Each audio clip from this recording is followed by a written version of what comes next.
Welcome to learner B. I am Shivani Chauhan. Class 6 maths chapter 5 exercise 5.3। इससे पहले हम दोनों एक्सरसाइज कवर कर चुके हैं। अब हम देखते हैं 5.3 का क्वेश्चन 1। थोड़ा बड़ा चैप्टर है ये, तो चलिए करते हैं। Match the following straight angle. Straight angle का मतलब होता है 180 डिग्री। 180 डिग्री का मतलब होता है हाफ अ रिवॉल्यूशन। मतलब एक रिवॉल्यूशन का मतलब होता है आप कंप्लीट कर रहे हैं सर्कल को। मगर अगर आप सर्कल को कंप्लीट नहीं कर रहे हैं और कंप्लीट करने की बजाय आप आधा ही घूम रहे हैं उसमें, जैसे कि यहाँ से सपोज करो स्टार्ट किया और ऐसे करके आप आधा घूम गए, तो आधा जो सर्कल घूम जाता है ना, उसको हम लोग कहते हैं 180 डिग्री। मतलब इस तरीके से इस पॉइंट से जा कर के ऐसे वापस इधर आ जाना, ये होता है 180 डिग्री। तो स्ट्रेट एंगल क्या होता है? वन कंप्लीट रिवॉल्यूशन नहीं, हाफ अ रिवॉल्यूशन। तो स्ट्रेट एंगल होता है हाफ अ रिवॉल्यूशन, सी वाला। तो फर्स्ट जो है वो आप किसके सामने लगाएंगे? फर्स्ट आप लगाएंगे सी के सामने, तो 1 और सी मैच करेंगे। राइट एंगल क्या होता है? राइट एंगल तो 90 डिग्री होता है ना।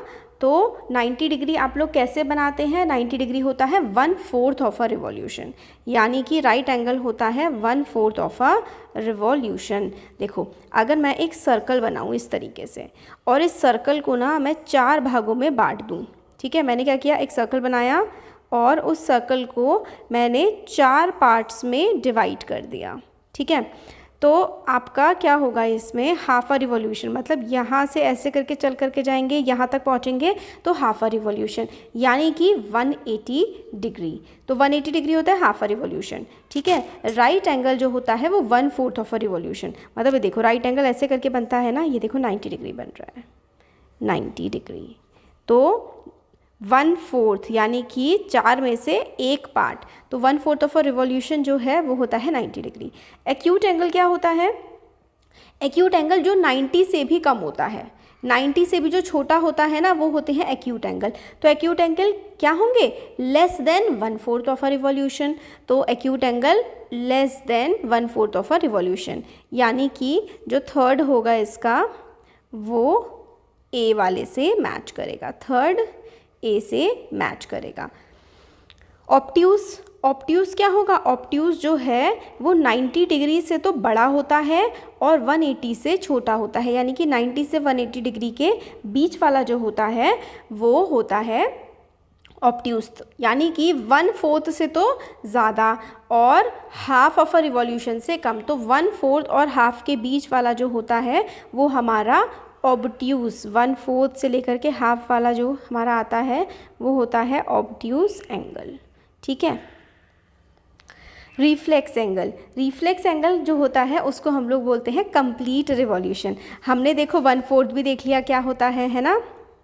1/4 90 होता है, हाफ 180 होता है। रिफ्लेक्स क्या होता है? जब पूरा का पूरा एक कंप्लीट रिवॉल्यूशन कर लेते हैं, यानी कि 360 डिग्री। तो जो 360 डिग्री जब हम कंप्लीट कर लेते हैं ना, तो उसको हम लोग क्या बोलते हैं?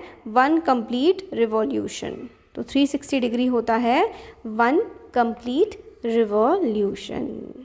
ठीक हो गया? ओके, चलो। तो बस बी वाला जो है वो किसी से मैच यहाँ पर नहीं कर रहा है। तो यहाँ पर हमारे सारे मैच हमने देख लिए। Question number 1। क्वेश्चन नंबर 2 देखते हैं। क्वेश्चन नंबर 2 में हमें बोला गया है classify each of the following angles as right angle, straight angle, acute, obtuse और रिफ्लेक्स। तो देखो, राइट एंगल क्या होता है? राइट एंगल इस तरीके से बनता है हमेशा, मतलब 90 डिग्री। तो इसमें आपको इस तरीके से ऐसे करके, जैसे ये है, तो ये क्या है? 90 डिग्री है। तो अब एक बात बताओ, आपको राइट एंगल कौन सा दिख रहा है? सबसे पहले तो मैं राइट एंगल ही ढूंढती हूँ, क्योंकि उसको ढूंढना बहुत ज़्यादा आसान होता है। तो सी वाला जो है ना, ये वाला, ये राइट एंगल है। यहाँ पर सी वाला मैंने सबसे पहले आपको इसलिए बताया क्योंकि इसको ढूंढना सबसे आसान होता है। राइट एंगल है सी पार्ट, राइट एंगल।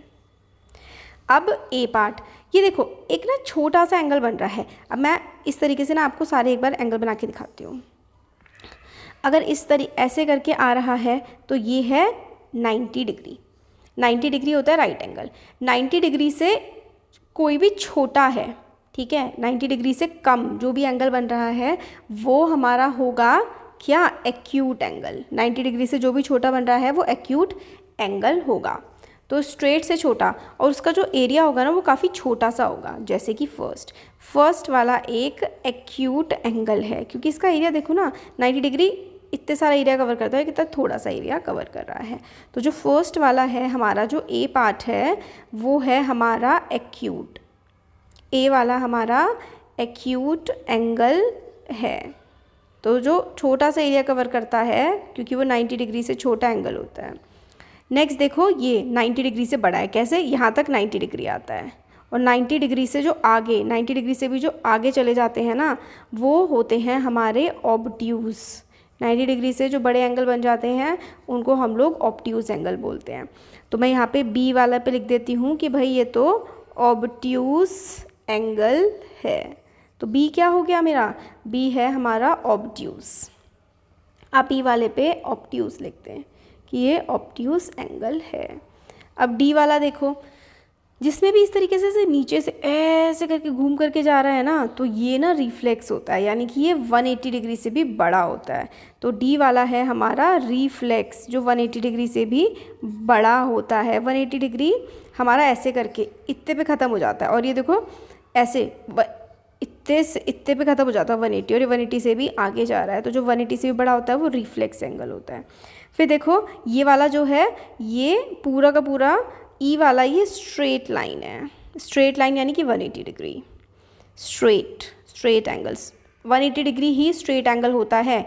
ये आप लोगों ने बिल्कुल अच्छे से याद रखना है।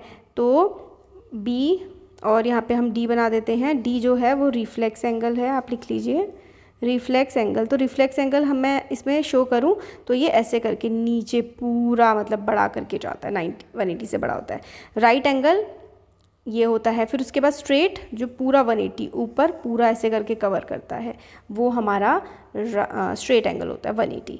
और ये वाला जो एफ है ये 2 एक्यूट एंगल, ये देखो ना छोटा छोटा सा कवर कर रहा है, तो ये वाले हमारे दोनों एक्यूट एंगल हैं। तो अब ना मैं नीचे वाले रब कर देती हूँ, क्योंकि मैंने अब सारे के सारे सामने लिख दिए हैं। ये वाला एक्यूट कैसे निकला, ये देखो ये कितना छोटा सा एरिया कवर कर रहा है, 90 से कितना ये छोटा है, तो ये फिर से एक्यूट एंगल आ जाते हैं।